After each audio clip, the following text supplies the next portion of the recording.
Assalamualaikum warahmatullahi wabarakatuh.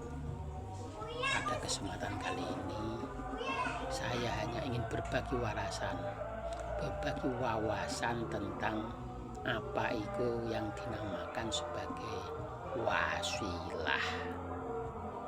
Saudaraku, bagaimana doa dan ibadah kita ini bisa sampai dengan keyakinan yang kita miliki.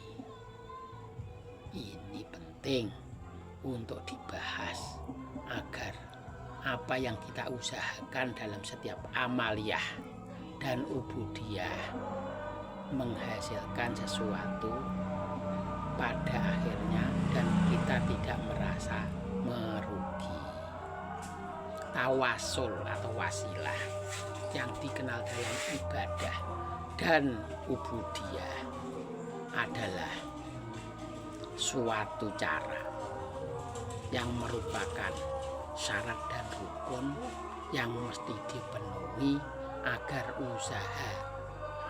doa yang kita panjatkan berbuah manis pada akhirnya. Sebenarnya wasilah ini adalah jalan bagaimana doa dan ibadah kita ini bisa sampai ke hadirat Allah Subhanahu wa ta'ala. Sebagai gambaran praktisnya, sebuah contoh adalah jika kita berkirim surat dan mengharapkan sampai ke tujuan, tentu kita akan menyertakan alamat tujuan dengan detail dan jelas. Kemudian kita akan menuliskan nama orang yang kita tuju. Kalau perlu pakai perangkonya yang super kilat biar cepat. Kemudian juga harus ada alat dan pengirim yang bertanggung jawab.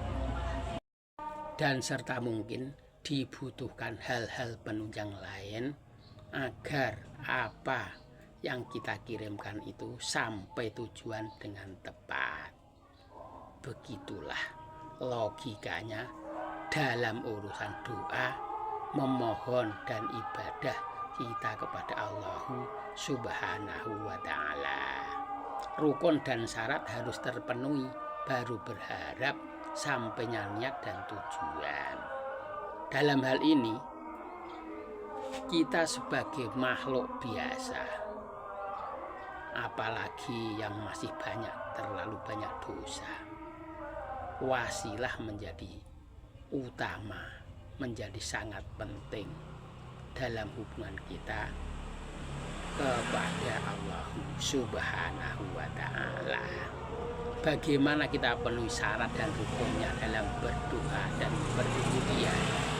Bagaimana praktek menyambungkan antara kita yang diri relatif ini kepada Allah Subhanahu wa ta'ala, Sang Maha Tuhan. Ini penting untuk kita pelajari sebelum apa yang kita usahakan ini memenuhi syarat dan rukunnya. Untuk itu, saudaraku, jika yakin ingin belajar tentang metodologinya, tata caranya berubudiyah secara benar, mulailah belajar di dalam majelis zikir tarekat. Kita tahu di Indonesia ini banyak sekali tarekat-tarekat yang muktabaroh dengan guru-gurunya yang sudah jos, bahkan dibilang sudah ternama di bidangnya. Untuk itu saudaraku, silahkan kalian memilih salah satu yang kalian anggap kompeten di bidang ini. Kalau saya sendiri memang ikut belajar dalam majelis dzikir thariqah Naqsabandiyah Al-Kholidiyah yang berpusat di Lamongan, Jawa Timur. Tapi itu bukan satu referensi, hanya untuk saya pribadi. Monggo silahkan jika Anda berminat untuk mempelajari agama yang lebih serius dan mendalam, agar apa yang kita upayakan dalam ubudiyah ini berbuah manis tanpa penyesalan di akhir nanti. Salam sejahtera untuk semua. Wabillahi hidayah waridho wal inayah. Wassalamualaikum warahmatullahi wabarakatuh.